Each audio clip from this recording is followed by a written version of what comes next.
tanggal 9 September di ruangan kantor guru. Semua berkumpul dalam suka Pak Kapsek Maksum ada, Pak Wakasek Mata juga, Pak Hermawan guru seniornya, dan Pak Aziz Muslim ada.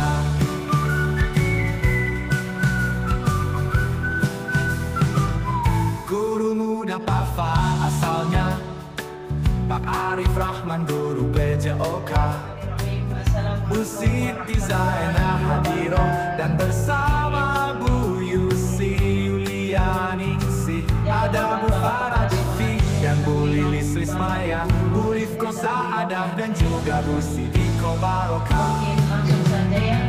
Bu Anis Marcelanya sibuk karena anaknya, acara dimulai oleh Cibu Fitri Diana, lalu Pak Kapseknya berikan sambutan.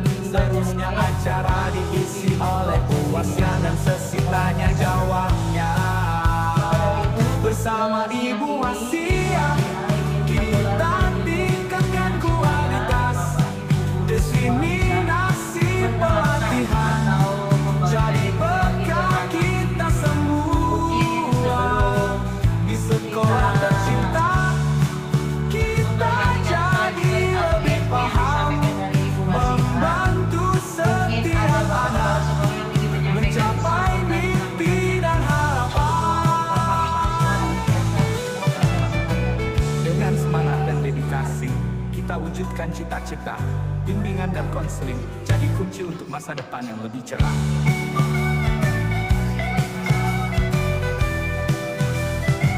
Bersama Ibu Wasiah kita tingkatkan kualitas diseminasi pelatihan, jadi bekal kita semua di sekolah tercinta. Kita jadi lebih paham, membantu setiap anak mencapai mimpi dan harapan.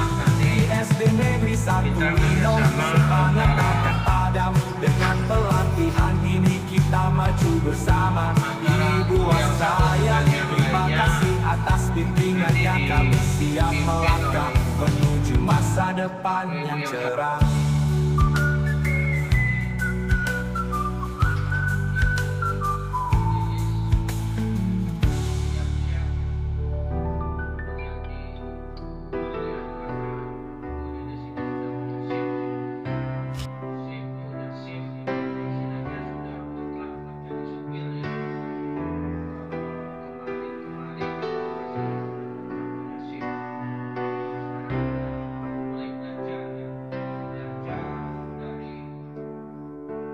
SD Negeri 1 Winong hari ceria datang, pelatihan bimbingan kami sambut penuh semangat. Ibu Wasiah hadir dengan ilmu yang bermanfaat, membimbing kami semua dengan penuh dedikasi. Bersama Ibu Wasiah kita tingkatkan kualitas diseminasi pelatihan, jadi bekal kita semua di sekolah tercinta. Kita jadi lebih paham, membantu setiap anak mencapai mimpi dan harapan. Kegiatan hari ini tentu dengan pengetahuan cara efektif bimbingan, kami pelajari dengan tekun. Dengan bimbingan Ibu Wasiah kami jadi lebih paham, mencapai tujuan bersama demi masa depan gemilang.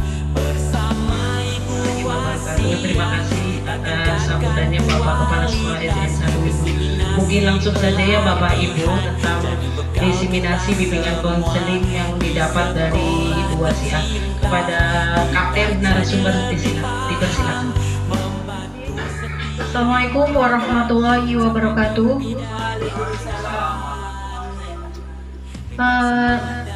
Yang saya hormati Bapak Kepala Sekolah SDN 1 Winong, yang saya hormati Bapak dan Ibu Guru SDN 1 Winong. Sebelumnya saya mengucapkan terima kasih atas kehadiran Bapak dan Ibu guru dan Bapak Kepala Sekolah yang sudah hadir dalam acara diseminasi pelatihan bimbingan konseling di SD. Saya juga mohon maaf bila kegiatan ini mengganggu aktivitas Bapak dan Ibu. Sebelumnya saya mohon maaf ya, kegiatan ini bukan berarti menggurui Bapak dan Ibu. Hanya saja saya berbagi pengalaman selama melakukan pelatihan yang dilaksanakan di Majalengka di Hotel Horizon yang diselenggarakan oleh BPGP Jabar tentang pelatihan bimbingan konseling di SD. Sebelumnya kita ketahui sebenarnya bimbingan konseling ini sudah ada ya sejak kita menjadi guru ya. Hanya saja kalau di SMP, SMA itu lebih dikhususkan ada guru gitu, guru BP gitu ya, guru BK. Kalau kegiatan bimbingan konseling di SD ini lebih dikhususkan kepada guru kelas, di mana setiap harinya itu guru kelas yang mengetahui bagaimana perilaku siswa di kelas gitu ya, sehingga bagaimana tujuan dari pembelajaran BK bimbingan konseling di SD ini untuk lebih membimbing siswa ya, memberikan layanan bimbingan dan konseling gitu, sehingga berbasis bimbingan untuk terintegrasi ya dalam sistem pendidikan juga. Ini terkait dari kepala sekolah juga manajemen dan supervisinya, kemudian dari guru mata pelajarannya termuat juga dari pembelajarannya, kemudian guru bimbingan dan konselingnya sebagai pembimbingnya, sehingga tujuannya itu adalah perkembangan yang optimal kepada peserta didik. Konsep bimbingan ini adalah bagaimana kita menunjukkan jalan kepada anak, terus memimpin, menuntun dan mengatur, serta memberikan petunjuk dan mengarahkan dan memberikan nasihat kepada peserta didik ya. Kemudian juga fungsi atau konsep dari konseling ini berasal dari konselium, atau kita bersama-sama menerima, memahami dan memperbaiki, mengobati dan menyembuhkan atau mengubah perilaku menjadi baik gitu ya. Bimbingan juga konsider hakikatnya adalah membantu, memfasilitasi dan tidak ada paksaan gitu ya, sehingga baik-baik saja dan membantu individu itu guru itu harus memiliki empati, keterbukaan dan kehangatan, sehingga kewenangan dari guru SD ini pada bentuknya sementara itu adalah kewenangan dari guru BK.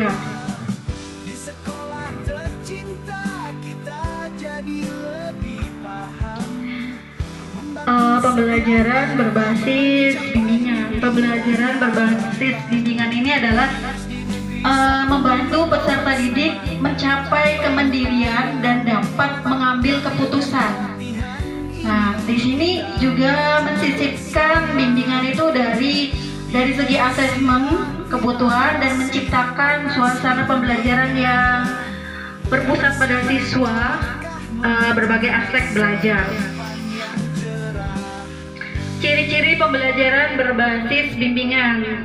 Jadi diperuntukkan untuk semua siswa, diperhatikan juga keamanan psikologis siswa, mengakui bahwa siswa itu memiliki martabat dan kemampuan. Pembelajaran memperlakukan siswa juga sebagai individu yang unik dan bisa berkembang ya. Kemudian menghindari hukuman fisik ya ketika siswa tidak taat aturan. Terus juga sikap guru juga harus mendukung aktualisasi sesuai dengan norma-norma kehidupan.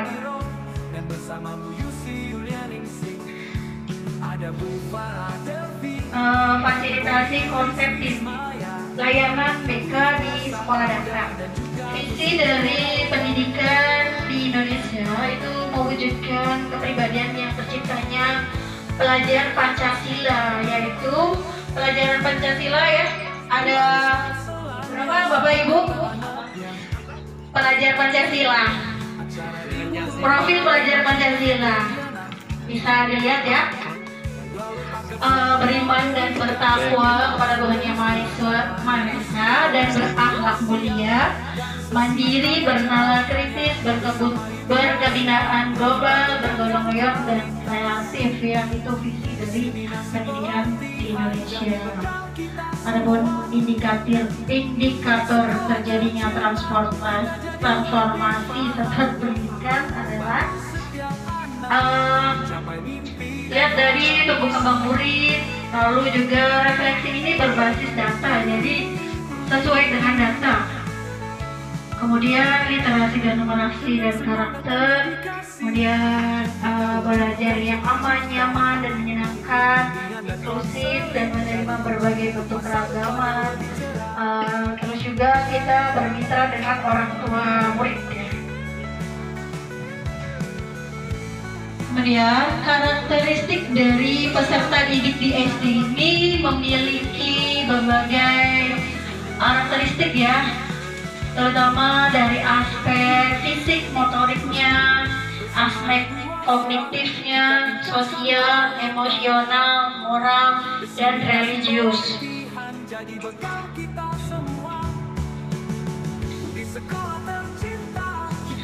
Layanan bimbingan konseling ini memiliki tujuan, yaitu membantu konseli atau siswa ya dalam ini mencapai perkembangan yang optimal dan kemandirian secara utuh dalam aspek pribadi, belajar, sosial, dan karir ya. Setiap siswa itu memiliki aspek-aspek yang terkait, diantaranya pribadi, belajar, sosial, dan karir ya.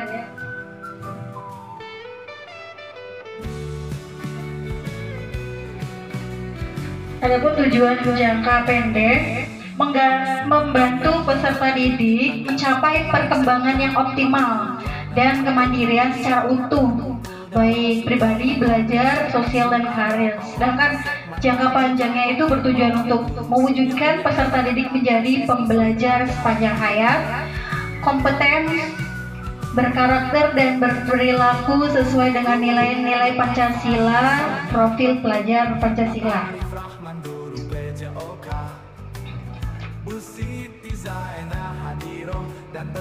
Kemudian Bapak Ibu ya, peran guru kelas sebagai guru BK di sini ya, kita ketahui bahwa kita dapat menciptakan kelas sebagai kelompok ya, jadi kita bersama-sama gitu ya. Kemudian mengintegrasikan materi BK itu sesuai tema pembelajaran. Jadi disisipkan dalam modul pembelajaran itu tentang unsur bimbingan dan konselingnya ya. Dari kita membuat perencanaan itu kita sisipkan itu tentang bimbingan dan konselingnya, sehingga pembelajarannya itu bernuansa bimbingan. Lalu membangun komunikasi yang hangat, empatik, dan mendidik sehingga terjalin hubungan yang dekat dengan siswa. Terus juga menciptakan kebiasaan dan penilaian nilai-nilai dalam pembelajaran, menggunakan metode pembelajaran yang bertujuan mengoptimalkan perkembangan siswa. Kemudian kita juga membuat peta potensi siswa. Jadi setiap guru itu memiliki peta potensi apa yang dimiliki oleh siswa tersebut ya, sehingga bisa pembelajarannya lebih berdiferensiasi gitu ya, sesuai dengan kebutuhan siswa. Lalu membangun relasi dengan orang tua dan membuat penilaian sikap. Kita jadi lebih paham, membantu setiap anak mencapai mimpi dan harapan di SD Negeri 1 Wino. Kemudian komponen dari layanan bimbingan konseling ini memiliki 4 program ya. Yang pertama adalah layanan dasar, kemudian layanan peminatan atau perencanaan individual, layanan responsif, layanan dukungan sistem, kemudian layanan bimbingan konseling juga mencakup layanan pribadi, belajar, sosial, dan karir.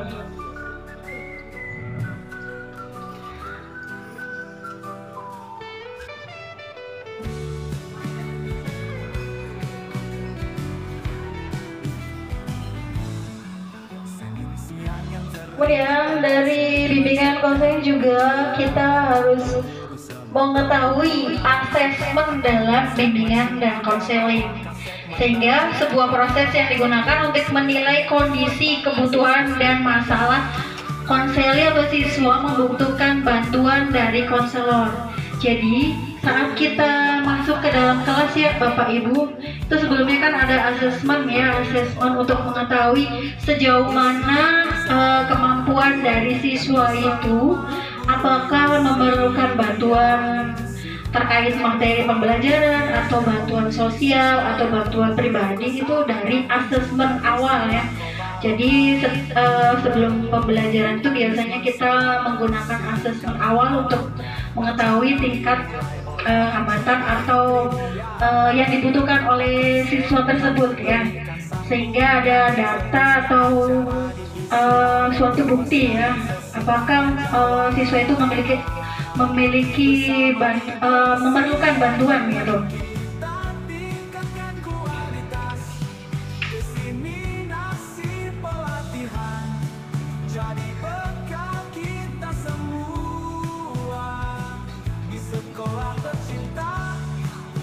Instrumen dari asesmen itu ada teknik tes, non tes ya.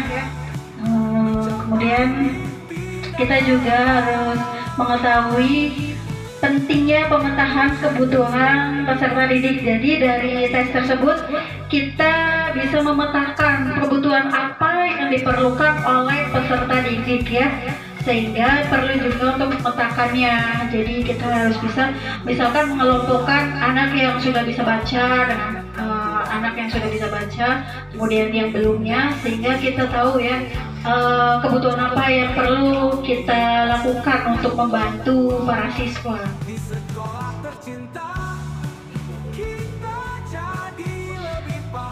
Kita juga asesmen awal ya, untuk mengetahui dalam hal ini juga untuk pembelajarannya lebih berdiferensiasi ya, karena setiap siswa ini memiliki keragaman ya, keragaman dari minat, bakat atau potensi, sehingga pembelajarannya harus dirancang dengan pembelajaran yang berdiferensiasi. Masa depan yang cerah.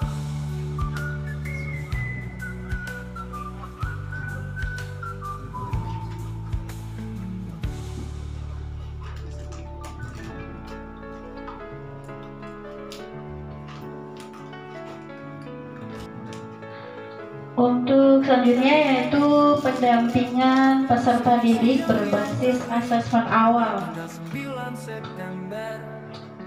Kita harus mengetahui strategi dan implementasi layanan BK di SD dan mengintegrasikan layanan BK ini dalam pembelajaran di SD, yaitu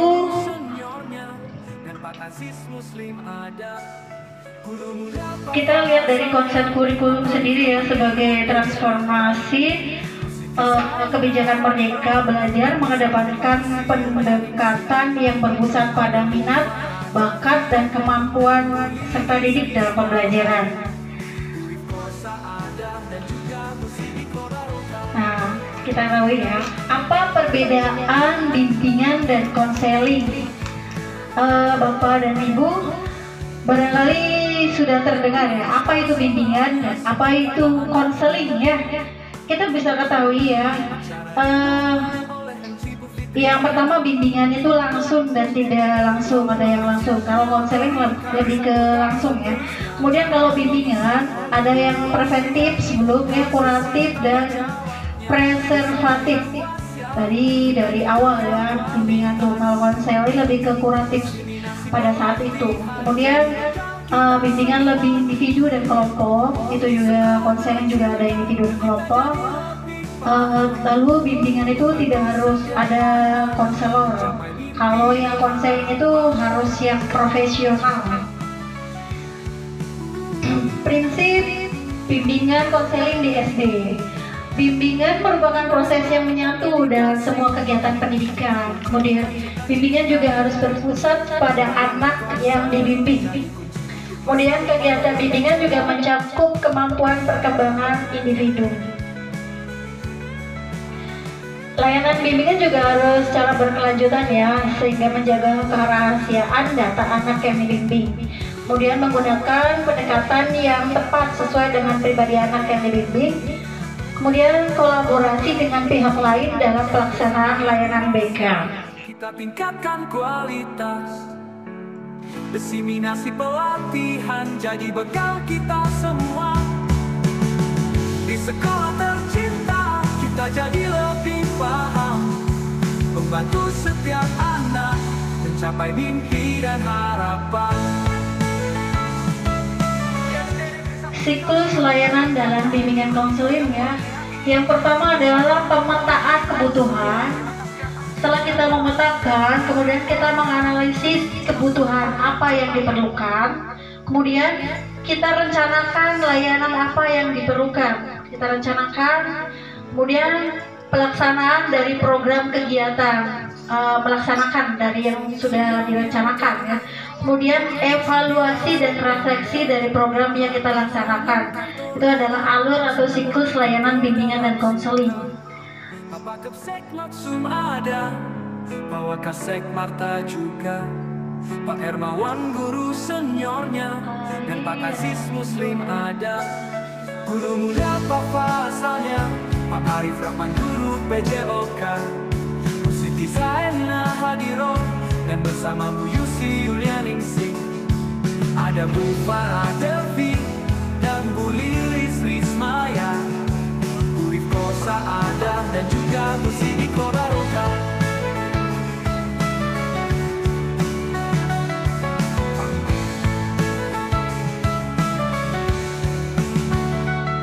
Bu Anis Marcelanya sibuk karena anaknya. Acara dimulai oleh MC Bu Fitri Riana. Lalu Pak Kapseknya berikan sambutan. Seterusnya acara diisi oleh Bu Wasia, dan sesi tanya jawabnya bersama Ibu Wasia. Kita tingkatkan kualitas, diseminasi pelatihan jadi bekal kita semua. Di sekolah tercinta kita jadi lebih paham, membantu setiap anak mencapai mimpi dan harapan.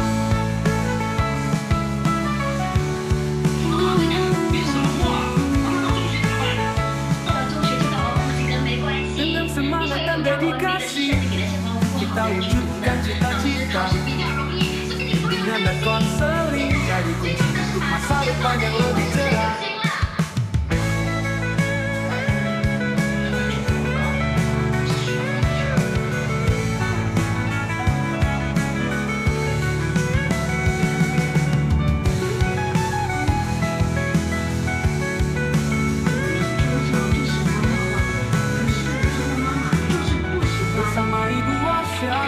Kita tingkatkan kualitas, diseminasi pelatihan jadi bekal kita semua.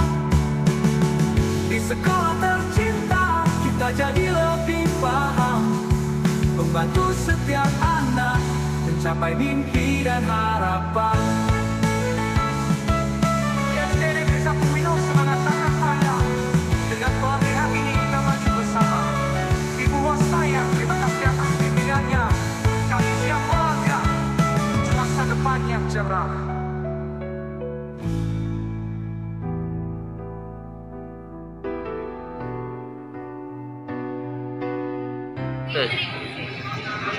Isi masih baik, yang penting apa?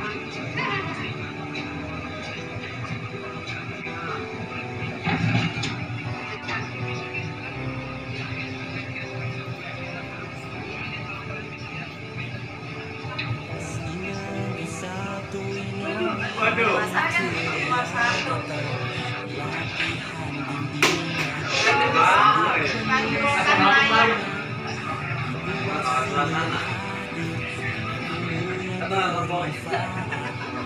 Bimbing kami semua dengan penuh dedikasi.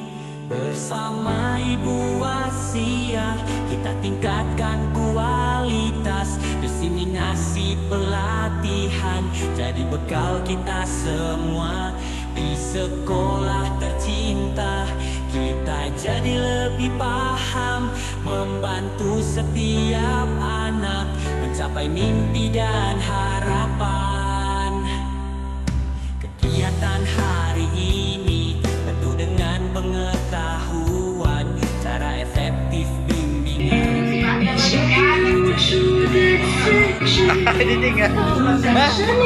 Ditinggal pun tempung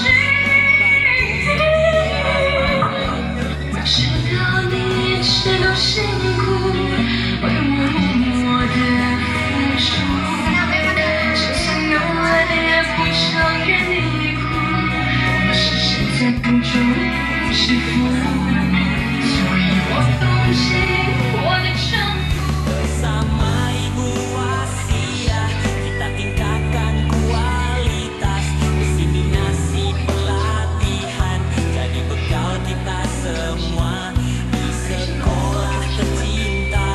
Kita jadi lebih paham, membantu setiap anak mencapai mimpi dan harapan. Di SD Negeri 1 Winom semangat takkan padam. Dengan pelatihan ini kita maju bersama. Ibu Wasiah terima kasih atas bimbingannya. Kami siap melangkah menuju masa depan yang cerah.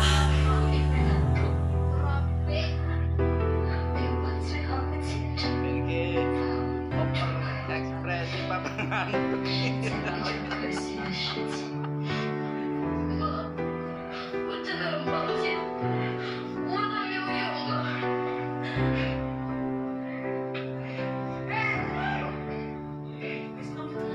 SD Negeri 1 Winom hari ceria datang.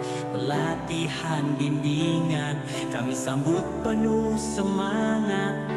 Ibu Wasiah hadir dengan ilmu yang bermanfaat, membimbing kami semua dengan penuh dedikasi.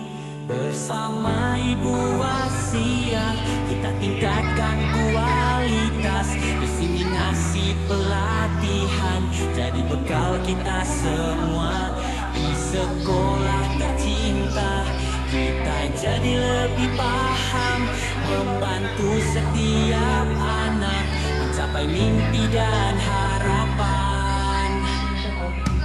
Kegiatan hari ini penuh dengan pengetahuan cara efektif bimbingan. Kami pelajari dengan tekun, dengan bimbingan Ibu Wasiah kami jadi lebih paham, mencapai tujuan bersama demi masa depan gemilang. Bersama Ibu Bapak Ibu, kita sudah melihat video dari judulnya I'm Not Stupid. Dari video ini bisa kita refleksikan terkait dengan bimbingan dan konseling. Maka Bapak Ibu, siapa yang mau memberikan refleksi tentang aku? Boleh. Assalamualaikum warahmatullahi wabarakatuh. Apa yang sudah disampaikan oleh Ibu Wasiah tentang bimbingan konseling, sebenarnya bimbingan konseling memang dari tingkat SMP sampai SMA ya Bu ya. Dan tingkat SD sebenarnya juga dari dulu sudah ada, hanya istilahnya saja atau secara tidak langsung kita pun sudah melakukannya. Di antaranya mungkin home visit lah salah satunya. Mungkin itu bimbingan konseling yang ada di SD. Yang saya tangkap dari apa yang disampaikan Ibu Awas itu ini lebih ke mungkin bakat minat anak ya Bu ya, karena pembelajarannya harus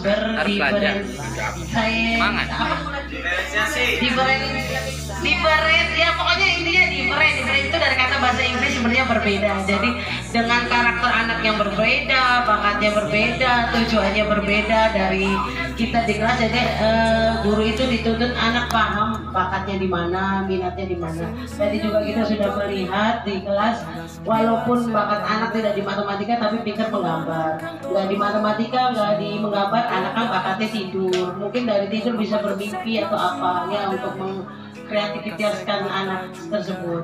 Dan apa yang tadi kita tonton itu sebenarnya kan I am not stupid, saya itu nggak bodoh, hanya bakat saya di sini, orang tuanya saja yang belum paham tentang bakat yang terpendam dari anaknya.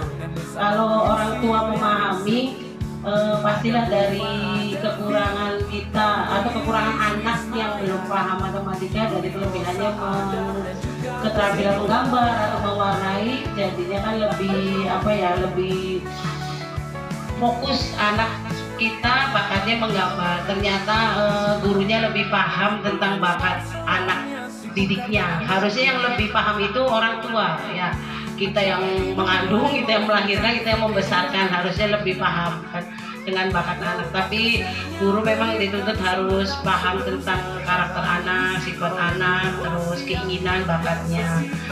Cuma saya lebih ke BK, untuk BK di sini memang harus tentang bakat minat aja ya Ibu Awas. Kalau untuk permasalahan anak ada juga ya, mungkin anak kan dengan latar belakang tingkat sosialnya berbeda, latar belakang keluarga dari orang tua yang berbeda, misalkan ada yang korban perceraian atau yang tinggalnya sama neneknya, ada yang tinggal sama kakeknya, itu pasti psikis anak berbeda-beda ketimbang anak yang dengan lengkap kedua orang tuanya. Intinya sih bimbingan konseling sebenarnya tidak terpaku di tingkat sekolah dasar saja, mungkin sebelum tingkat SD juga dari anak golden age ya, mungkin sudah kita pahamilah bimbingan konseling untuk anak sendiri itu seperti apa.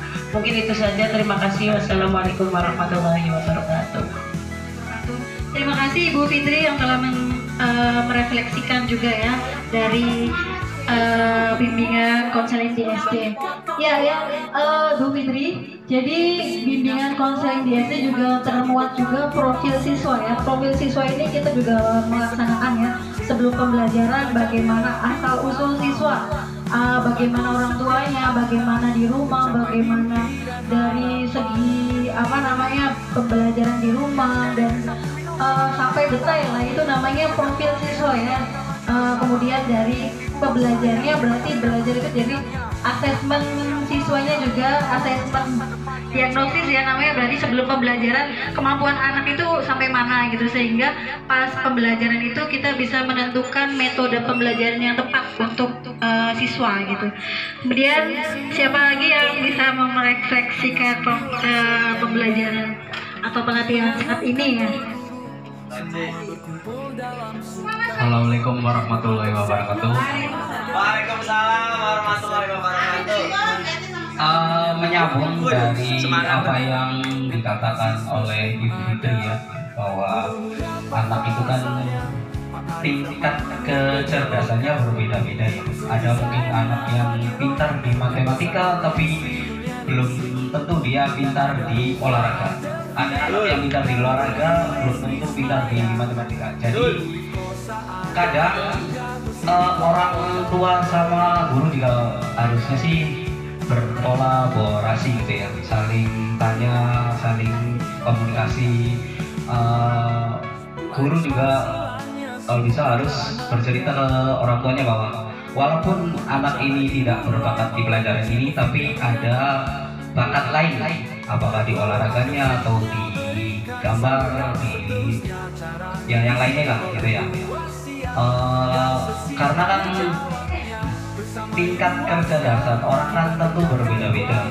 ya berbeda-beda, dan bagaimana kita juga sebagai guru harus bisa menggali potensi dari murid tersebut gitu ya. Gimana caranya mengeluarkan bakat dari murid tersebut. Mungkin itu saja yang bisa saya katakan. Terima kasih. Wassalamualaikum warahmatullahi wabarakatuh. Ya, terima kasih Pak Ajis yang telah memberikan refleksi. Ya, betul sekali ya kata Pak Ajis ya. Kita sebagai guru itu harus pintar-pintar menggali potensi, menggali kelebihan-kelebihan yang dimiliki oleh siswa ya. Kita untuk menggali itu mencari kelebihan. Sedangkan untuk menemukan kelemahan kita memberikan bimbingan agar siswa dapat mampu sesuai dengan kebutuhannya gitu ya. Kemudian siapa yang mau memberikan refleksi selanjutnya? Dena.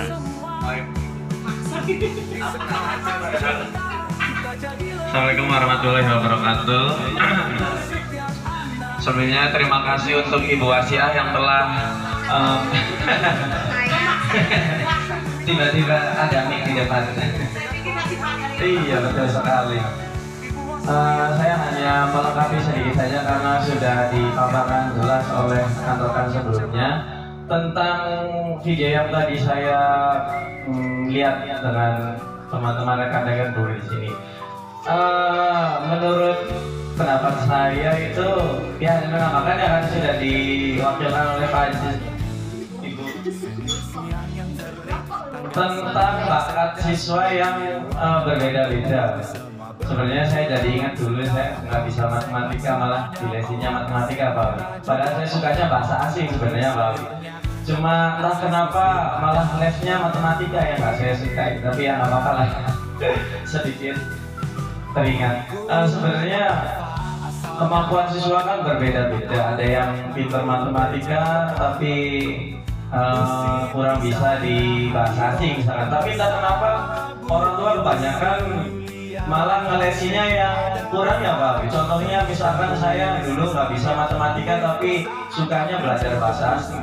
Kenapa nggak lesnya belajar bahasa asing Pak? Kenapa malah saya di lesinya matematikanya? Padahal kan kalau lihat bakatnya saya sukanya ini lebih baik menajamkan yang intinya saja yang disukai dan mungkin nanti kan jadi tidak terbebani gitu ya Pak ya. Ya mungkin harus kita perhatikan lagi lah siswa itu bakatnya di mana, passionnya dia di mana. Jadi dia itu ketika kita arahkan menjadi tidak tertekan, jadi enjoy, jadi belajar juga jadi lebih masuk ya. Berarti kita sebagai guru, sebagai pendidik harus bisa melihat potensi siswa tersebut. Terima kasih. Ya, bagus sekali ya Pak Faisal. Jadi kita harus bisa mengetahui potensi siswa ya, sehingga belajarnya lebih nyaman, lebih enjoy ya, sesuai dengan bakatnya gitu, tidak tertekan gitu seperti yang di video. Barangkali dari ibu-ibu ada yang memiliki refleksi ya, Ibu. Dena. Wah.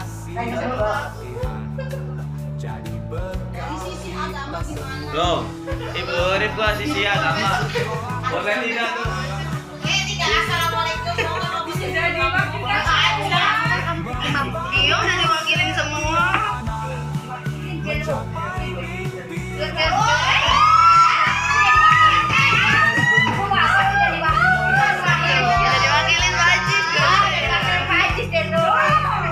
Apa perlu saya mewakili lagi?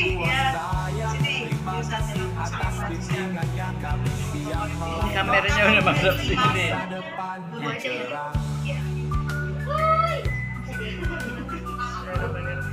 Oke, menanggapi tadi video yang kita simak bersama ya, dari yang Ibu simak ya. Jadi ingat Bu, satu perkataan di bukunya Gurunya Manusia karya Munif Hatib, kalau misalnya memang tidak ada anak yang bodoh. Jadi setiap anak itu sebenarnya memiliki potensi untuk jadi sukses yang tidak bisa dipatok sama. Tapi mungkin permasalahannya kadang orang tua itu menganggap anak yang sukses itu anak yang jadi dokter, anak yang berhasil jadi insinyur, atau anak yang memang memiliki pekerjaan-pekerjaan dengan gaji besar. Padahal setiap anak itu punya potensi dan bakat untuk menjadi anak yang sukses. Tinggal bagaimana guru atau orang tua mencari bakat-bakat tersebut. Kalau misalnya ternyata si A bakatnya menggambar, ya tidak salah juga walaupun dia tidak pintar matematika atau tidak pintar ilmu pengetahuan. Tinggal didukung bagaimana caranya anak ini didorong untuk mencapai impiannya. Kan menjadi seniman juga bukan berarti gagal ya Bu. Iya. Oke, sekian.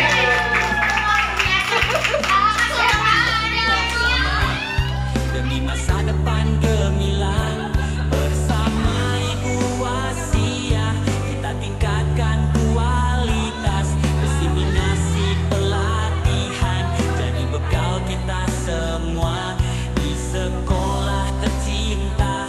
Kita jadi lebih paham membantu setiap anak. Mungkin saya masih belajar sebagai orang tua juga ya, tentunya terus belajar.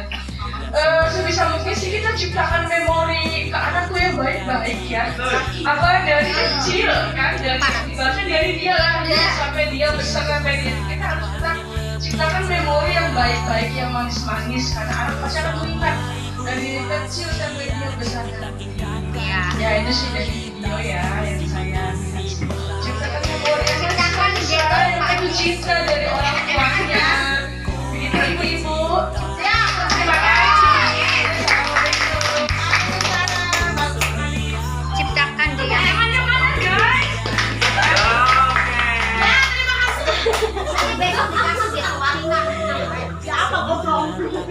Assalamualaikum warahmatullahi wabarakatuh. Ini karena paksaan. Berhubung sudah siang tuh ingetnya nasi padang aja. Ya, setelah saya melihat video tadi ya, sebetulnya sudah disampaikan oleh teman-teman yang lain juga, oleh Bapak Ibu guru.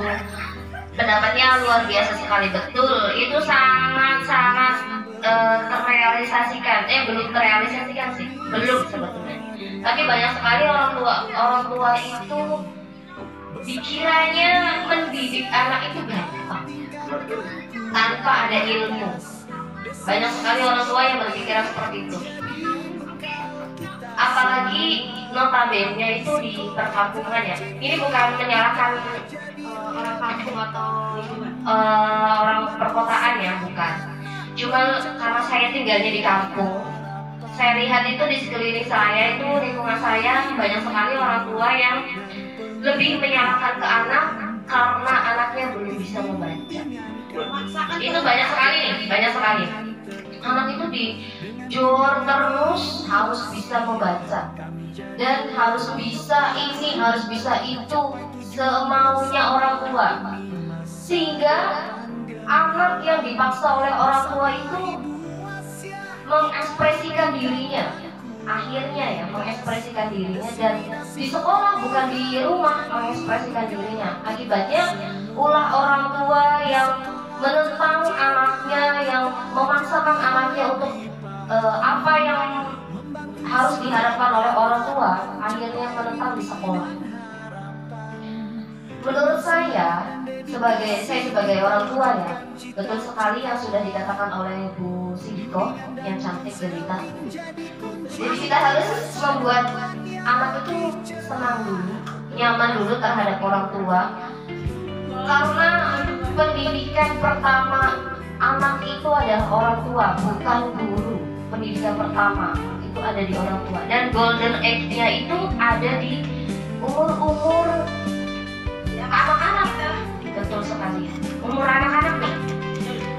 Sehingga semoga aja kedepannya kita sebagai orang tua harus menyikapi betul-betul supaya anak kita tidak seperti video tersebut karena itu sudah menghancurkan mental dia, menghancurkan masa depan dia, menghancurkan segalanya.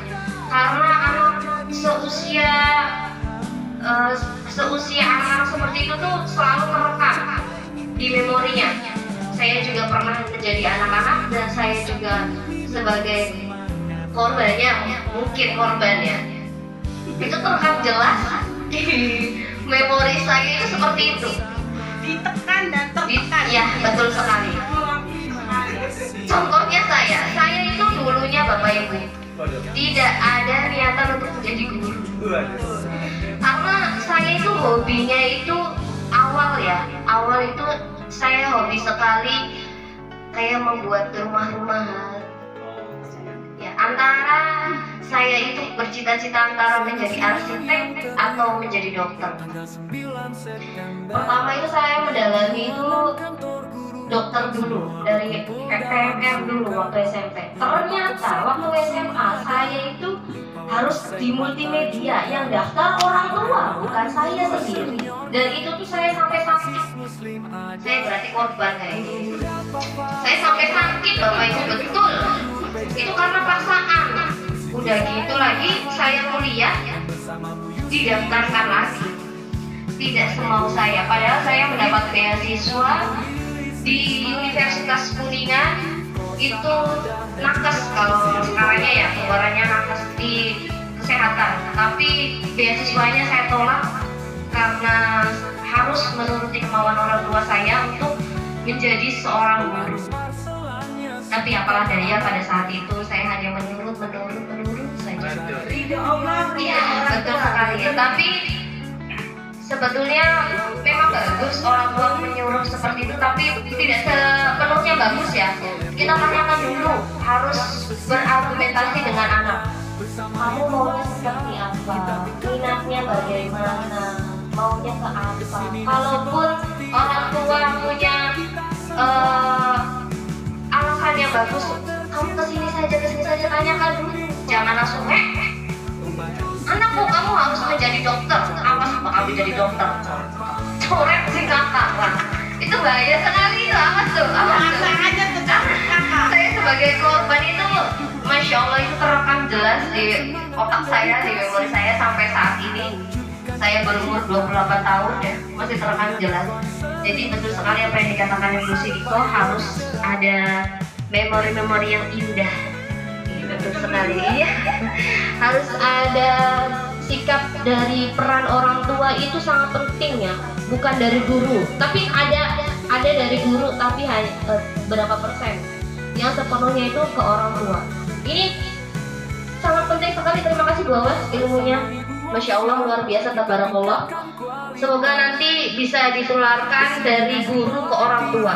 Yuk bareng-bareng kita supaya menjadi orang tua yang menyukseskan anak, membimbing anak untuk supaya menjadi anak yang sukses sesuai dengan kemauannya.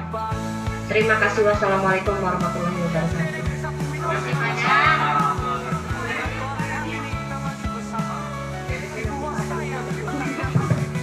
Ya, terima kasih. Menanggapi pernyataan atau sedikit curhatannya Ibu Jena ya kita ambillah hikmahnya aja ya. Mungkin orang tua lebih tahu yang terbaik buat anaknya, kitanya ikhlas jadi yang terbaiknya, seperti itu ya Ibu Jena. Sebenarnya memang betul, dari kita melahirkan anak, kita berarti sudah diamanatkan oleh Allah untuk mendidik anak sebaik-baik mungkin ya. Ciptakan memori indah ke anak. Kenapa orang tua memaksa anaknya kudu bisa baca, kamu harus bisa baca? Sebenarnya orang tua juga stres Bu Jena, tuntutan dari kurikulum ya, atau keinginan setelah TK, PAUD atau PAUD TK masuk ke SD, anak harus bisa membaca. Karena apa? Maksudnya saya menginformasikan seperti ini, berbeda sekali dengan negara lain. Karena teman saya di Jerman itu, anak itu lebih diajarkan ke karakternya. Kalau di Jerman, di Jepang itu, anak tidak harus kamu pintar matematika dulu. Yang diajarkan itu bagaimana kamu disiplin dari segi antri. So perhatikan orang Indonesia dari tua, aplak-aplak dan semuanya. Kalau antri tidak sabar, lain orang di Jerman. Itu karakter awal sebenarnya. Makanya kenapa orang tua menuntut anak kamu harus bisa baca. Karena memang orang tua juga dituntut pendidikan di Indonesia ya seperti itu. Yang kedua, misalkan buang sampah pada tempatnya. Kenapa Indonesia menyumbang sampah tertinggi urutan keberapa Pak? Sedunia keberapa Bu? Ketiga. Karena memang tidak ada karakter anak untuk kamu buang sampah di sini dari di lingkungan rumah, di lingkungan keluarga. Sedangkan di luar negeri, yaitu kita contoh ambil Jerman. Di samping penduduknya lebih sedikit karena Jerman menganut ini kawin yes, nikah no. Ya, jadi penduduknya lebih sedikit, jadi ngatur warganya lebih gampang. Untuk pendidikan di sekolahnya,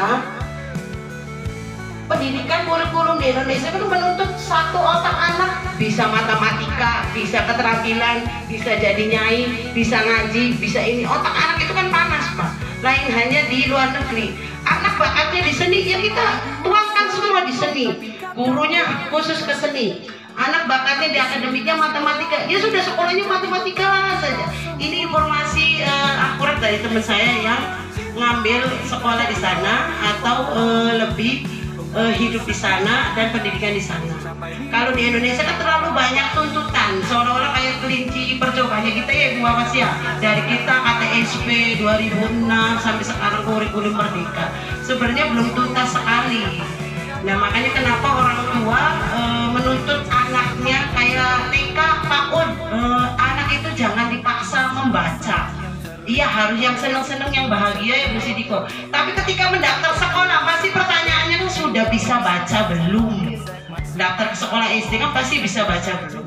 Karena memang tuntutan kurikulum di Indonesia seperti ini, lain hanya di luar negeri. Anak dengan bakat seni ya kita fokuskan sekolahnya seni saja.